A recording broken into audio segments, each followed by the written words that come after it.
shoulder.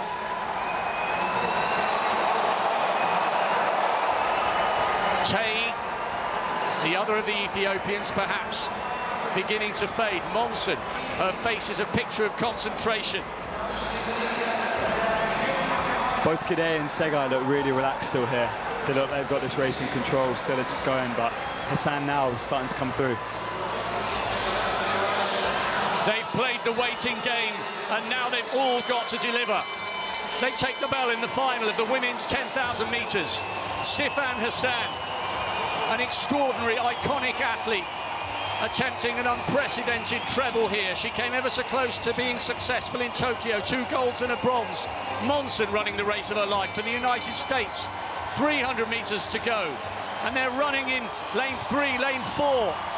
Monson perhaps begins to relinquish her hold on a medal. Look at this. Sifan Hassan, Letesenbet Gidey and Gudaf Tsegay. The 3 big stars are delivering a blockbuster finish in Budapest. Hassan looking over her shoulder.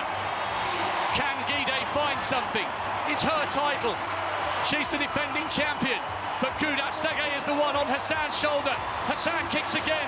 Gudaf Tsegay, the 1500-metre specialists, going toe-to-toe over 6.25 miles. Oh, and Gudaf caused Hassan to stumble. It's an Ethiopian 1-2-3. She was coming up on her outside, Gudaf Tsegay. She might have gone past her, but at the very least, Sifan Hassan would have collected the silver. She manages to smile. Gidey goes back across onto the track to console her as she comes across the finish line. The fall has brought blood. There was nothing meant in that by Gudaf Tsegay. She was coming up on the outside, her leg stumbled with the pain, and as she lost her balance, she knocked Hassan out of her rhythm. And the Dutch woman's aspirations for the first of 3 golds went 10,000-metre race, male or female, because you couldn't work out whether Tsegay was going to manage to come. She lost a little bit of momentum. Now she comes back towards Hassan, who looked on the inside to check that Letesenbet Gidey wasn't coming. Tsegay bumps arms. There's nothing deliberate in that whatsoever. That is sheer fatigue from 2 women desperate to take the title.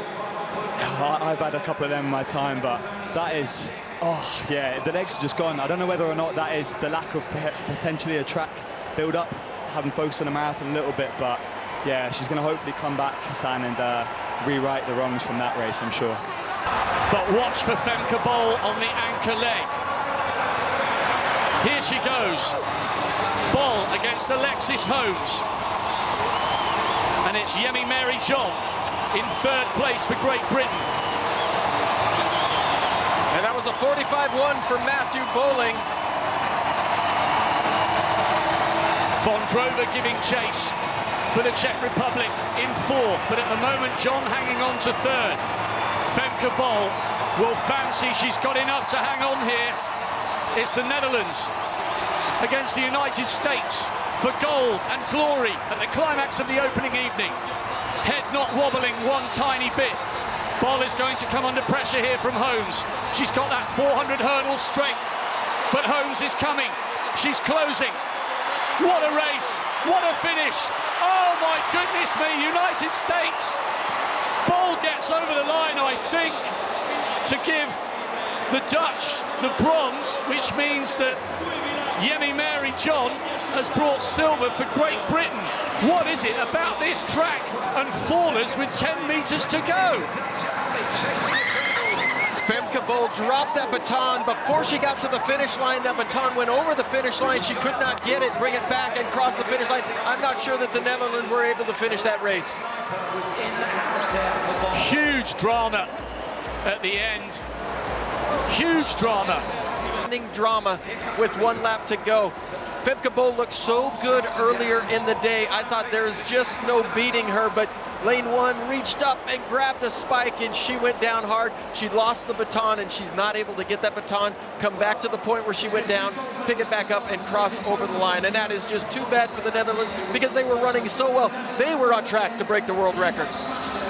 Well, and the heartache for the Netherlands team, they've lost what looked to be 2 guaranteed medals, not necessarily guaranteed golds, because the finish was so close here, just as it was between Segey and Sifan Hassan, but 2 iconic flag bearers of European and global athletics, Femke Bol and Sifan Hassan, both falling agonisingly short of a medal on the opening day. It's unprecedented drama. And you just hope that Femke Bol is okay, because you want to see her come back at her very best in the hurdle. She went down hard, and it's probably a good thing that she dropped that baton, because she was able to put her hands out in front of her and cushion the blow just a little bit. If she doesn't drop the baton, who knows? She might break her wrist, she might smash her face, but right away she knew what had happened. That is going to haunt her for the rest of her life. And look, it's one of those things that she's such a generous-spirited person. What she'll be so devastated about is that she will feel she's cost her teammates a silver or possibly a gold. And that's what she'll find hard to forget. Alexis Holmes was making a move on the outside as well. I can't believe she was coming up on the national record holder from the Netherlands.